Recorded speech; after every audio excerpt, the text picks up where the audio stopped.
Hey everyone, so in a previous video I showed you how to make a baby blanket. Well, that's all well and good, but if you want to make something, I don't know, let's say a double bedspread, you're going to want to join them together. That's just how it works. The machine is only so wide, it only has so many stitches. So this is just a quick video this week on how to join it together while making it somewhat seamless, because obviously you're making a blanket or a double bedspread, you don't want to have that unsightly scene on there. So what we're going to do is we are going to take a sewing needle and we are going to create a stitch essentially to connect them. So that way it's not too bulky, it doesn't look too bad. Let's move this onto the camera. Sorry guys, you know how bad I am at positioning this stuff. Now you can do your normal back and forth, but what I am going to try and do is I'm going to try and create a stitch.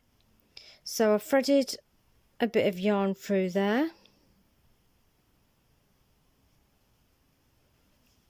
And just like with knitting, you want to create essentially a loop here. Sorry, this is a thicker wool.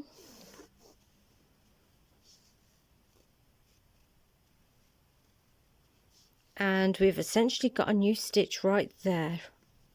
So all I've done to do that is you are going into the hot loop that you just made, picking up the fabric from each side. I think this is called a kitchenette stitch, I'm not sure. And then coming back through the loop. You need to make sure you're coming through that top loop, otherwise your stitching will just fall apart. So let's go ahead and do that. Now I've got quite a long piece of work here to get through, so I will probably fast forward it just to show you the end result. So I've got that bit there, I'm going through the loop to make it look like a stitch, picking up both sides of the work, pulling through, making sure I go back through the original loop so it doesn't fall apart.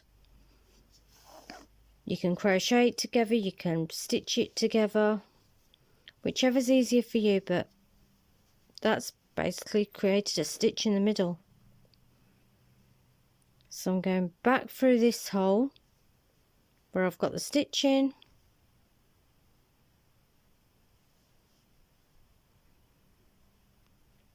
pick up both sides of the fabric, make sure the yarn is wrapped around to create the loop that you're going back into.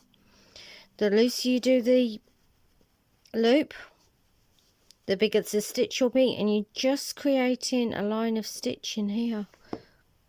I should have done it in a bit different colour to show you, but that will do the job. So again, you're going through the loop that you made, picking up both sides that you want to stitch together. You only want to grab the end of the stitch, obviously. Pull this yarn through to create your loop.